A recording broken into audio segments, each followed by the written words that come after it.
David lost Michal. And Michal was married to another young man who actually loved Michal.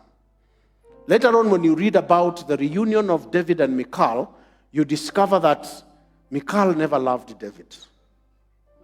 Because you see, there are some relationships where you stay not because you are happy, but for the survival of leadership and dominion, you must be there. There are situations where you stay. I hear always some women say, I'm just there. He doesn't even love me. No. Even if there is no much love, you have children. Stay. Ask Michal. You see, sometimes people of God, we have to tell each other the truth. Because sometimes we make spirituality look like it is a license for weakness. It is a license for every free thing that can happen in our lives.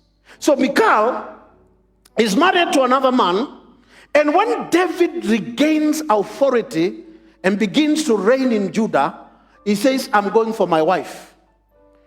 And David goes straight to where Michal had been married and takes Michal by force and said, I'm taking you as my wife. And the husband of Michal followed David crying for his wife. David was a man of God, but in some instances had no mercy.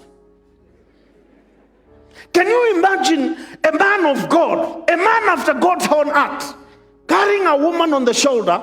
The husband is following crying, saying, give me back my wife, give me back my wife. And the man of God is still going. And he gets to a place and tells him, if you cross that boundary, you are dead. Because it was necessary for David to have Michal so that he can claim the rulership of the house of David, of the house of Saul. So, for him to be accepted as a king, Michal must be in the equation. And wherever Michal has been married, she has to be taken by force. You talk about dynasties in this country. My friend, dynasties are long been there. And sometimes you gain access to power. Let me help some politicians here. Because the Bible is full of politics. It's only that we shun from politics. The Bible does not teach the church to shun from politics. It teaches us the kind of politics we must do. The question has never been, should Christians participate in politics? It has never been there. The question has been, how should Christians participate in politics? Okay? So, for David to survive in that throne, he had to be conjoined with the house of Saul. And the only way to be joined with the house of Saul is to get Michal back. And whether Michal loves David or not, she has to stay. See, friends, I say it again. Some positions are accessed by favor. Others are accessed by force and strategy. It's a political season. Let me help you. So that baadaye usianze kusema tulikuwa hapo tunahesabu kura, taa ikazimwa, tukifungua fulani alikuwa amepita.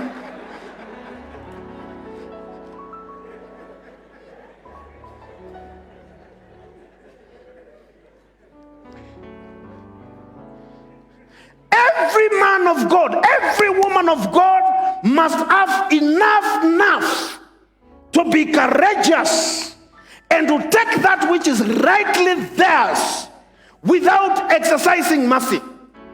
Mercy is not a gift of the weak.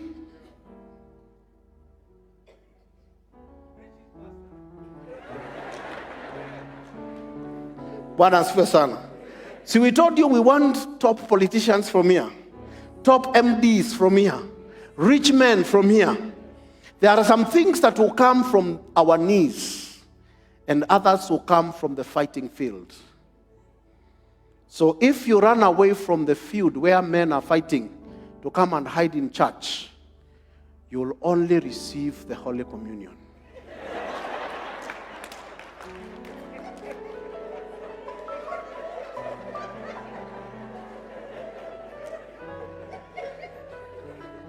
Praise the name of the Lord. Engage. And the key thing here is that David was engaged and certain things have to be done. And then thereafter, after bringing Michal, then it begins to rain. But there is one person who remains in the household of David, the grandson of the household of Saul, the grandson of Saul. His name is Mephibosheth. And Mephibosheth is totally forgotten because he is lame. And nobody thinks that he can be a threat. Trust me, if Mephibosheth was healthy and strong and straight, he would have died. Thank God, some of you, for the situations you are in. You are only alive because of that challenge you curse every day. And instead of cursing it, look at the good in it. And ask God, why did you allow me to be like this? It may be the only reason why you are alive. It may be the only reason why you are not sacked from that company. It may be the only reason why you have the position you have today. It may be the only reason why you are married to that man or that woman. So Mephibosheth is actually saved totally by that experience because nobody thinks he's a threat. And even where he went to hide, nobody bothers. In fact, even David himself doesn't know where Mephibosheth is. He doesn't even know if there is somebody who is surviving. Only one servant called Ziba knows that there is a grandson of Saul who is alive, who is hiding somewhere. And thank God for people like Ziba who can keep your secrets. They know what you are through, but they will not tell David. They will not tell the army unless they are pushed to. Some of you are not like Ziba. You even volunteer information without being asked. Tulisikia la kuanga. May God help you. May God help you. May God help you to be a faithful servant. So, when Mephibosheth learns what is happening in his life after he has suffered, he has been neglected, I think about it all the time. That Mephibosheth had family members. They possibly had uncles and aunties. But nobody takes him home. Because you see, nobody wants to be associated with a suffering man. A man who needs to be helped has not many friends. And some of us are like that. You are so lonely, even though you have family members, you have tall people who can increase your height. But because you have problems, you are in Lodibar. Nobody wants to be associated with you as long as you are suffering. Nobody wants to be associated with you as long as, no matter where you come from, no matter the name you carry, when you have issues, and especially in the household of Israel, the household, so-called church, whenever you have challenges, not many people want to be associated with you. And therefore, Mephibosheth discovers his trouble, that he is alone. And because of the shame he went through, the bitterness, can you imagine for a moment that you are Mephibosheth? And you see people enjoy that is supposed to be yours.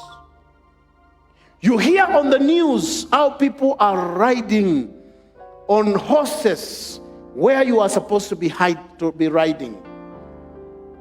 You hear the ambassadorial visits when you are supposed to be the one being visited.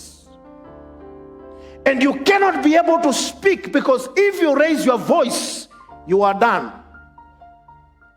Can you imagine it? when you know that I was supposed to inherit this throne, because once Saul is dead and Jonathan is dead, the next in line was supposed to be Mephibosheth. But he can only see what is happening without participating.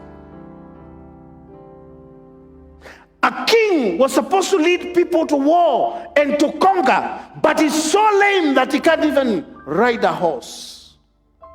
He is so disadvantaged that he can't command an army. In fact, even the weakling, the weakest of the army officials, will kick him out of the way. And by the way, when you read the story of Saul, you discover Saul was a fine-looking man. When the prophet went to appoint Saul as the king, the Bible says that he was handsome, tall and handsome. When the Bible says you are handsome, my friend, you are handsome. You are the dream man of every Pentecostal girl. Every time we meet with them, they say, we want tall, dark, and that was Saul. Tall, dark, and handsome. So Mephibosheth knows that he comes from a heritage of fine-looking men. The kind of men that every lady would want. But his physique is so damaged that not even many of them would want to be associated with him. He is disadvantaged from every corner. And therefore, the only thing he could do is to run away to a hiding place. He went to a place called Lo-debar.